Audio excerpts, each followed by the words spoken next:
ಭಾಸ್ಕರನ ಮನೆಗೆ ಬಂದಿಳಿಯುವಾಗ ಗಂಟೆ 9ಕ್ಕೆ ಹತ್ತಿರವಾಗಿತ್ತು. ಎಡೆ ಹೊತ್ತಿನಲ್ಲಿ ತೊಂದರೆ ಕೊಡಬಾರದೆಂದು ಹೋಟೆಲಿನಲ್ಲಿ ಊಟ ಮುಗಿಸಿಯೇ ಬಂದಿದ್ದರು. ಅತ್ತಿಗೆ, ಭಾಸ್ಕರನ ಹೆಂಡತಿ ವಿವಾಹೋತ್ತರದಲ್ಲಿ ಕುಮುದಿನಿ ನಾಮಾಂಕಿತೆ. ಯಾರು? ಶ್ರೀನಿವಾಸರೇ, ಬಂದೆ ಎನ್ನುತ್ತಾ ನಿಧಾನವಾಗಿ ಬಂದು ಬಾಗಿಲು ತೆರೆದಳು. ಅಪ್ಪಯ್ಯ ಬಂದಿದ್ದಾರೆ, ಶೀನಾ ಒಳಗೆ ಕಾಲಿಡುತ್ತಾ ಹೇಳಿದ. ಹಿಂದೆಯೇ ವಾಸುದೇವರಾಯರೂ ಬಂದರು. ಮಗು, ಹುಷಾರಿದ್ದೀಯಾ? ಯಾವತ್ತೂ ಮಗು ಎನ್ನದಿದ್ದವರು ಇವತ್ತು ಏನಪ್ಪ ಎಂದು ಆಶ್ಚರ್ಯಪಡುತ್ತಾ, ಓಹೋ, ಇದೇನು ಇದ್ದಕ್ಕಿದ್ದ ಹಾಗೆ, ಬನ್ನಿ ಕುಳಿತುಕೊಳ್ಳಿ ಎಂದಳು. ಸ್ವಲ್ಪ ಹೊತ್ತು ಯಾರಿಗೂ ಮಾತು ಹೊರಡಲಿಲ್ಲ. ಇವರು ಯಾಕೆ ಹೀಗೆ ಬಂದಿರಬಹುದೆಂಬ ಎಣಿಕೆಯಲ್ಲಿಯೇ ಇದ್ದ ಕುಮುದಿನಿ, ಓಹೋ, ನಾನೊಬ್ಬಳು ಕುಡಿಯಲಿಕ್ಕೆ ಕೊಡಲು ಮರೆತು ಕುಳಿತು ಬಿಟ್ಟಿದ್ದೇನೆ ಎಂದು ಎದ್ದಾಗ, ಊಟ ಈಗಷ್ಟೇ ಆಗಿ ಬಂದದ್ದು, ನೀನು ಕುಳಿತುಕೋ, ಮಾತಾಡಲಿಕ್ಕುಂಟು ಎಂದರು. ಪಕ್ಕನೆ ಕುಮುದಿನಿಗೆ ಹೊಳೆದಂತಾಗಿ, ಶ್ರೀನಿವಾಸ, ನೀವು ಬೆಳಗಿಂದ ಎಲ್ಲಿಗೆ ಹೋಗಿದ್ದೀರಿ ಎಂದು ಕೇಳಿದಳು. ನೀವು ಹೀಗೆ ಈಗ ಊಹಿಸಿಕೊಂಡಿದ್ದರೆ ಅದು ಸರಿಯೇ. ಅಪ್ಪಯ್ಯನನ್ನು ನಾನೇ ಕರೆದುಕೊಂಡು ಬಂದದ್ದು. ನಾನು ಹೋಗಿ ಹೀಗೆ ಹೀಗೆ ವಿಚಾರ ಅಂತ ಹೇಳಿದೆ. ಅವರು ನನ್ನೊಟ್ಟಿಗೆ ಹೊರಟು ಬಿಟ್ಟರು ತಾವಾಗಿಯೇ.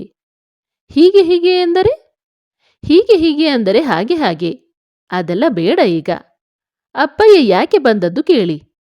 ಏನೋ ಸಾಧಿಸಿಕೊಂಡೇ ಬಂದ ಹೆಮ್ಮೆಯಲ್ಲಿ ಹೇಳಿದ ಶೀನಾ. ಕುಮುದಿನಿ ವಾಸುದೇವರಾಯರತ್ತ ತಿರುಗಿದಳು. ಮಗು, ಬೆಳಗ್ಗೆ ಭಾಸ್ಕರನನ್ನು ಕಂಡು ಅವನಿಗೆ ಹೇಳಿ ಬರುತ್ತೇನೆ. ಮಧ್ಯಾಹ್ನದ ಹೊತ್ತಿಗೆ ಹೊರಡಲು ರೆಡಿಯಾಗು, ಕಾರು ಗೊತ್ತು ಮಾಡುತ್ತೇನೆ. ಎಲ್ಲಿಗೆ? ಹೊರಡುವುದೆಂದರೆ? ಕುಮುದಿನಿಯ ಮುಖದಲ್ಲಿ ಬೆವರು ಹನಿಗಟ್ಟಿತ್ತು. ಮತ್ತೆ ಎಲ್ಲಿಗೆ? ನಾನು ಸತ್ತು ಹೋದೆನಾ? ಭಾಸ್ಕರ ನನ್ನನ್ನು ಮಾವಯ್ಯ ಅಂತ ಕರೆಯುವುದು ದಂಡಕ್ಕೆಂತ ಮಾಡಿದೆಯಾ? ನೀವು ಏನು ಹೇಳುತ್ತೀರೆಂತಲೇ ಅರ್ಥವಾಗುತ್ತಿಲ್ಲ. ಹೆಂಗಸರಿಗೆಲ್ಲ ಹಾಗೆ, ಬೇಗ ತಲೆಗೆ ಹೋಗುವುದಿಲ್ಲ. ನಾನು ಹೇಳಿದಷ್ಟು ಮಾಡು. ಬೇಕೆಂತಲೇ ಲಘುವಾಗಿ ನುಡಿದರು ವಾಸುದೇವರಾಯರು. ಇಲ್ಲ ಇಲ್ಲ, ನಾ ಹೊರಡುವುದಿಲ್ಲ. ನನ್ನನ್ನು ಇಲ್ಲಿಂದ ಎಲ್ಲಿಗೂ ಕರೆದುಕೊಂಡು ಹೋಗಬೇಡಿ. ಅವಳ ಸ್ವರ ತೀರಾ ಅಧೀರವಾಗಿತ್ತು. ಕೈ ಅರಿವಿಲ್ಲದಂತೆಯೇ ಬಸುರನ್ನು ತಡವಿತು. ಇಲ್ಲ, ನಾ ಬರುವುದಿಲ್ಲ. ಮಗು, ಅಷ್ಟು ಹೆದರುವುದು ಬೇಡ. ನೀ ಏಕಾಕಿನಿಯಾಗಿ ಇಲ್ಲಿರುವುದಕ್ಕಿಂತ ನಮ್ಮನೆಗೆ ಬಾ. ಹೆತ್ತು 4 ತಿಂಗಳ ಮೇಲೆ ಮಗುವನ್ನೆತ್ತಿಕೊಂಡೇ ಇಲ್ಲಿಗೆ ಬರುವ ಹಾಗೇ ಆಗಲಿ. ಇಲ್ಲ ಇಲ್ಲ ಇಲ್ಲ, ಸ್ವಗತವೆಂಬಂತೆ ನುಡಿದಳು ಕುಮುದಿನಿ. ಶೀನಾ ವಾಸುದೇವರಾಯರತ್ತ ನೋಡಿದ. ಕಂಡಿರಾ, ನಾ ಹೇಳಲಿಲ್ಲವಾ ಎಂಬಂತೆ. ವಾಸುದೇವರಾಯರು ಸ್ವಲ್ಪ ಹೊತ್ತು ಮೌನವಾದರು. ಕುಮುದಿನಿಯಂತೂ ಕುರ್ಚಿಗೆ ಅಂಟಿಕೊಂಡಿದ್ದಳು. ಭೀತಿ ಅವಳ ಮುಖದ ಮೇಲೆ ಮುಸುಕು ಹಾಕಿತ್ತು. ಮಗು, ನೀ ಹೆದರುವುದು ತಪ್ಪಲ್ಲ. ಆದರೆ ಆ ಹೆದರಿಕೆ ಬಿಟ್ಟು ಬಿಡು. ಈಗ ನಾನು ಭಾಸ್ಕರನ ಮಾವಯ್ಯ ಮಾತ್ರ ಅಲ್ಲ, ನಿನ್ನ ತಂದೆ ಅಂತ ತಿಳಿದುಕೋ. ಬಾ. ಕುಮುದಿನಿ ಕತ್ತು ಎತ್ತಿದಳು. ಮೇಲು ಜಾತಿಯವರು ಎಂದು ಹೇಳಿಕೊಂಡ ಜನ ಹಲವು ರೂಪದಿಂದ ಹಲವು ರೀತಿಯಿಂದ ಕೆಳಗಿನವರೆಂದು ಹೇಳಲ್ಪಟ್ಟವರನ್ನು ತುಳಿದರು. ಜಾತಿಯ ಪೊರೆ ಕಳಚಿ ಮನುಷ್ಯತ್ವ ಕಾಣಬೇಕಾದರೆ ಇನ್ನೂ ಎಷ್ಟು ವರ್ಷ ಕಳೆಯಬೇಕೋ ಎಂದು ಹೇಳುತ್ತಿದ್ದ ಭಾಸ್ಕರನ ಮಾತು ತಲೆಯಲ್ಲಿ ತಿರುಗಿತು. ಯಾವ ತಂದೆ? ಎಲ್ಲಿಯ ತಂದೆ? ತಂದೆ ಎಂದ ಕೂಡಲೇ ತನ್ನಲ್ಲಿ ಆ ಭಾವ ಉಕ್ಕಿ ತಾನು ಒಪ್ಪಿಕೊಂಡು ಬಿಡುತ್ತೇನೆ ಎಂತವ? ನನ್ನ ತಂದೆಯೇ ನನ್ನ ತಂದೆ. ಬೇರೊಬ್ಬರು ತಂದೆಯ ಸಮಾನರಾದರೂ ಅಷ್ಟೇ. ಹಾಗೆ ಸಮಾನ ಆಗಲಿಕ್ಕೆ ಇಷ್ಟು ಕ್ಷಿಪ್ರ ಅವಧಿ ಸಾಕೆ? ಇಲ್ಲ, ನಿನಗೆ ನಂಬಿಕೆ ಬರುವುದಿಲ್ಲ. ಅದಕ್ಕೆ ನಾನು ನಿನ್ನನ್ನು ಬೈದು ಪ್ರಯೋಜನವಿಲ್ಲ ಮಗು. ಇದ್ದಕ್ಕಿದ್ದ ಹಾಗೆ ನಾ ಹೇಗೆ ಮನೆಗೆ ಕರೆದುಕೊಂಡು ಹೋಗಲಿಕ್ಕೆ ಬಂದೆ ಅಂತ ನಿನಗೂ ಏನೆಲ್ಲ ಸಂಶಯಗಳು ಬರುವುದು ಸಹಜವೇ. ಆದರೆ ಒಂದು ನೆನಪಿಟ್ಟುಕೋ, ಭಾಸ್ಕರ ಏನು ಮಾಡುತ್ತಿದ್ದಾನೆ ಅದು ನನ್ನ ಕನಸು. 60 ಸಮೀಪಿಸಿದರೂ ನಾ ಬರೀ ಕನಸಿನಲ್ಲೇ ನನ್ನನ್ನು ಅದ್ದಿಕೊಂಡೇನೇ ಹೊರತು ಎದ್ದೇಳುವ ಪ್ರಯತ್ನ ಮಾಡಲಿಲ್ಲ. ಭಾಸ್ಕರ ಅದನ್ನು ಮಾಡಿದ. ಅವನಿಗೆ ನಾ ತೋರಿಸುವ ಗೌರವವಿದು. ಅವನ ಹೆಂಡತಿಯ ಹೆರಿಗೆ ನನ್ನ ಮನೆಯಲ್ಲಿಯೇ ಆಗಬೇಕು. ಅಲ್ಲೇ ಆಸ್ಪತ್ರೆಗೆ ಸೇರಿಸುವ. ಮುಂದಿನ ಆರೈಕೆಯೆಲ್ಲ ನಮ್ಮಲ್ಲಿಯೇ. ಭಾಸ್ಕರನ ಹೆಂಡತಿ ಯಾರೂ ಇಲ್ಲದ ಅನಾಥೆಯಲ್ಲ. ಕುಮುದಿನಿ ಮಾತಾಡಲಿಲ್ಲ. ಶೀನನಿಗೆ ಅವಳು ಪೂರಾ ಕಂಗೆಟ್ಟಂತೆ ಕಂಡಳು. ಅತ್ತಿಗೆ, ಯೋಚನೆ ಮಾಡಿ ನೀವು. ಅಷ್ಟು ಕಂಗಾಲಾಗುವಂಥ ಸಂದರ್ಭವೇ ಇಲ್ಲ. ಬೆಳಗ್ಗೆ ನಿರ್ಧಾರ ಮಾಡಿ ಹೇಳುವಿರಂತೆ ಎನ್ನುತ್ತಾ ತಾನೇ ಎದ್ದು 2 ಚಾಪೆ ದಿಂಬು ತಂದು, ಅಪ್ಪಯ್ಯ ಮಲಗಿಕೊಳ್ಳುವ ಎಂದ. 7 ಗಂಟೆಯ ಪ್ರಯಾಣ ಮಾಡಿ ಆಯಾಸಗೊಂಡಿದ್ದ ರಾಯರು ಎದ್ದರು. ಬಚ್ಚಲಿಗೆ ಹೋಗಿ ಕೈಕಾಲು ತೊಳೆದು ಬಂದ ಅವರಿಗೆ ಕ್ಷೀಣ ಸ್ವರದಲ್ಲಿ ಹೇಳಿದಳು ಕುಮುದಿನಿ. ತಡೆಯಿರಿ, ಕುಡಿಯಲು ಸ್ವಲ್ಪ ಹಾಲು. ಹಾಲೂ ಬೇಡ, ಏನೂ ಬೇಡ. ನೀ ಹೊರಟರೇ ಸರಿ. ಇಲ್ಲದಿದ್ದರೆ ನಾನು ನನ್ನ ಕೆಲಸವೆಲ್ಲ ಬಿಟ್ಟು ಇಲ್ಲಿಯೇ ಗಟ್ಟಿ ಕುಳಿತುಕೊಳ್ಳುವವ. ಕುಮುದಿನಿ ಗಲ್ಲಕ್ಕೆ ಕೈಕೊಟ್ಟು ಕುಳಿತವಳು ಕುಳಿತೇ ಬಿಟ್ಟಳು. ಶೀನನಿಗೆ ಎಚ್ಚರವಾದಾಗ ಕುಮುದಿನಿ ಆಗಲೇ ಎದ್ದು ಕಾಫಿ ಮಾಡಿದ್ದಳು. ಹಲ್ಲುಜ್ಜಿ ಬಂದವ ಕಾಫಿ ಕುಡಿದು, ನೀವು ತಿಂಡಿ ಮಾಡಲಿಕ್ಕೆ ಹೋಗಬೇಡಿ ಅತ್ತಿಗೆ. ಅಪ್ಪಯ್ಯ ಏಳುವುದರೊಳಗೆ ನಾನು ಹೋಟೆಲಿನಿಂದ ತಿಂಡಿ ತರುತ್ತೇನೆ ಎಂದ. ನಂಗೆ ಆಯಾಸವಿಲ್ಲ, ಮಾಡುತ್ತೇನೆ, ಅದಕ್ಕೇನಾಗಬೇಕು ಎಂದ ಕುಮುದಿನಿಗೆ. ನಿಮಗೆ ಆಯಾಸ ಯಾವಾಗ ಉಂಟು ನೋಡುವ. ಅದಿರಲಿ, ಈಗ ಇಡ್ಲಿಯನ್ನೇ ತರುವುದಾ ಏನು ಹೇಳಿ. ಹ್ಞೂ ಎಂದಳು ಕುಮುದಿನಿ. ಬೇಗ ಸ್ನಾನ ಮುಗಿಸಿ ಹೋಟೆಲಿನಿಂದ ಅವ ಇಡ್ಲಿ ತರುವುದರೊಳಗೆ ವಾಸುದೇವರಾಯರು ಎದ್ದು ಕಾಫಿ ಕುಡಿದಾಗಿತ್ತು. ಸಮ ನಿದ್ರೆ ಬರಲಿಲ್ಲ. ನುಸಿ ಎಂದರೆ ನುಸಿ ಎಂದರು ರಾಯರು. ಹ್ಞೂ, ನಂಗೂ ಆಟ ಕಂಡವರ ಹಾಗೆ ಕಣ್ಣು ಭಗಭಗ ಎನ್ನುತ್ತಿದೆ. ಸರಿಯಾಗಿ ನಿದ್ರೆ ಮಾಡಿದವ ನಾನೇ ಎಂದ ಶೀನಾ. ಮೂವರೂ ಬೇಕೆಂದೇ ಯಾವುದೋ ಮಾತುಗಳನ್ನೇ ಆಡಿದರು ಹೊರತು ರಾತ್ರಿಯ ವಿಷಯಕ್ಕೇ ಬರಲಿಲ್ಲ. ಗಂಟೆ 9 ಆಯಿತು. ಈಗ ವಾಸುದೇವರಾಯರು ಹೇಳಿದರು, ಭಾಸ್ಕರ್ನನ್ನು ಕಂಡು ಬರುವ, ಹೊರಡು. ಅವರನ್ನು ಕಾಣಲು ಬರುತ್ತೇನೆ, ಆದರೆ ನಿಮ್ಮ ಊರಿಗೆ ಮಾತ್ರ ಖಂಡಿತ ಬರುವುದಿಲ್ಲ.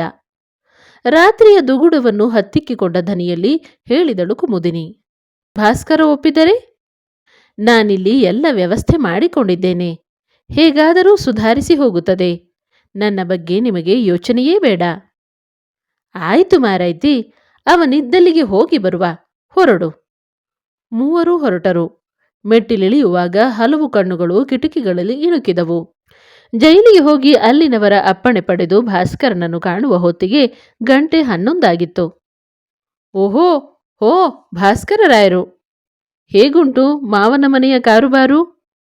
ನಗೆ ಮಿಂಚಿಸಿದ ವಾಸುದೇವರಾಯರಿಗೆ, ಹೇಳಬೇಕು ಮಾವಯ್ಯನವರು ಎಂದ ಭಾಸ್ಕರ.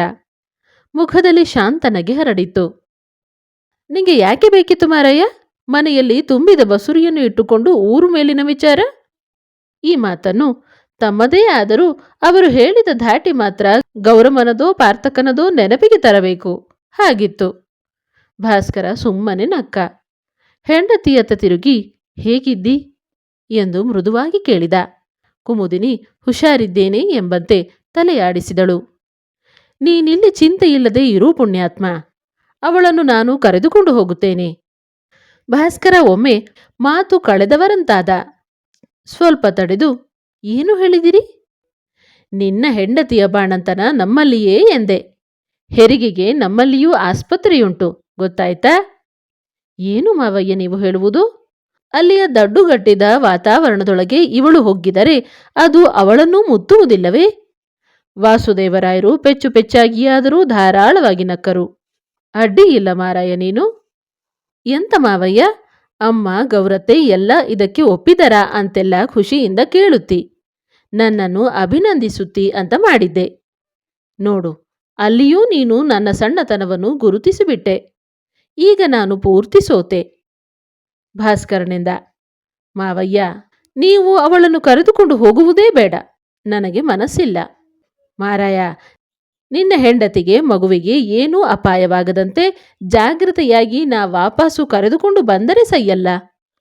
ಅವಳ ಕಡೆಯವರಂತೂ ಅವಳನ್ನು ಎಂದೂ ಒಯ್ಯಲಾರರು. ಅಕ್ಕಪಕ್ಕದವರು ತಿರುಗಿ ಸಹ ನೋಡರು. ಆಸ್ಪತ್ರೆ ಏನು 3 ತಿಂಗಳಿಡೀ ಸಾಕಿಬಿಡುತ್ತೇನೆ ಎನ್ನುತ್ತದ? ನಾನು ಸತ್ತಿಲ್ಲ. ನನ್ನೊಳಗಿನ ಕನಸು ಸತ್ತಿಲ್ಲ ಎಂದೆ. ನೀನು ಇಷ್ಟು ಮಾಡುವಾಗ ನನ್ನದೂ ಒಂದು ತುಣುಕು ಇರಲಿ. ಹೆಚ್ಚು ಹುಳಿ ತೋರಿಸಬೇಡ.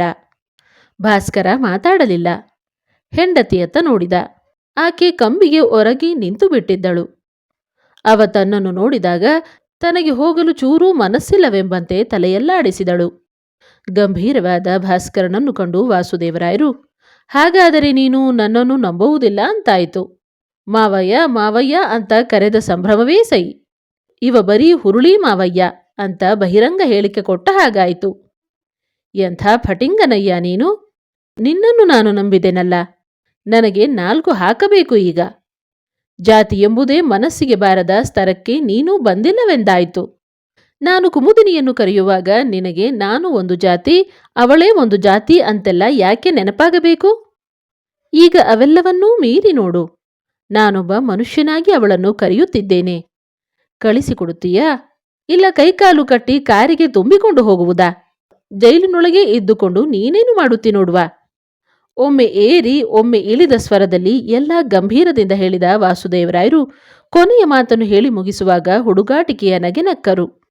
ಭಾಸ್ಕರ ಅವರನ್ನೇ ನೋಡುತ್ತಾ ನಿಂತ. ಸ್ವಲ್ಪ ಹೊತ್ತು ಕಳೆಯಿತು.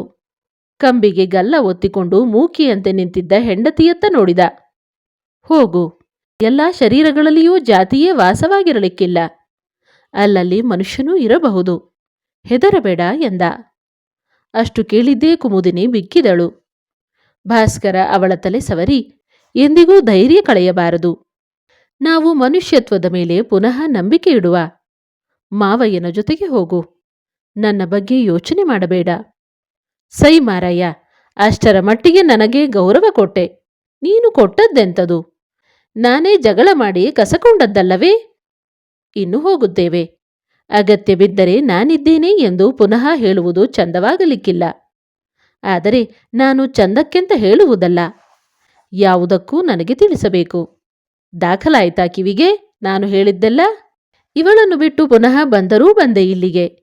ನಿನಗೆ ಏನಾದರೂ ಎನ್ನುತ್ತಿದ್ದ ವಾಸುದೇವರಾಯರ ಮಾತನ್ನು ಅರ್ಧಕ್ಕೆ ಕಡಿದು ಭಾಸ್ಕರ ನುಡಿದ. ಅದೊಂದು ಕೆಲಸ ಮಾತ್ರ ಮಾಡಬೇಡಿ.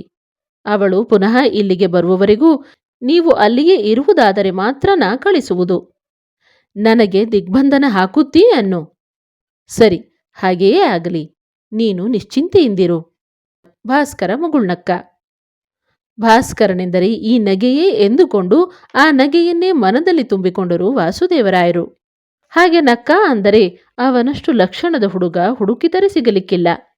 ಕಣ್ಣಲ್ಲೇ ಗಂಡ ಹೆಂಡತಿ ಪರಸ್ಪರ ವಿದಾಯ ಹೇಳಿದರು. ಶೀನಾ ಪ್ರೇಕ್ಷಕನಾಗಿ ಯಾರಿಗೋ ಸತ್ಯದ ವರದಿ ಒಪ್ಪಿಸಬೇಕಿದ್ದ ವರದಿಗಾರನಂತೆ ನಿಂತಿದ್ದ.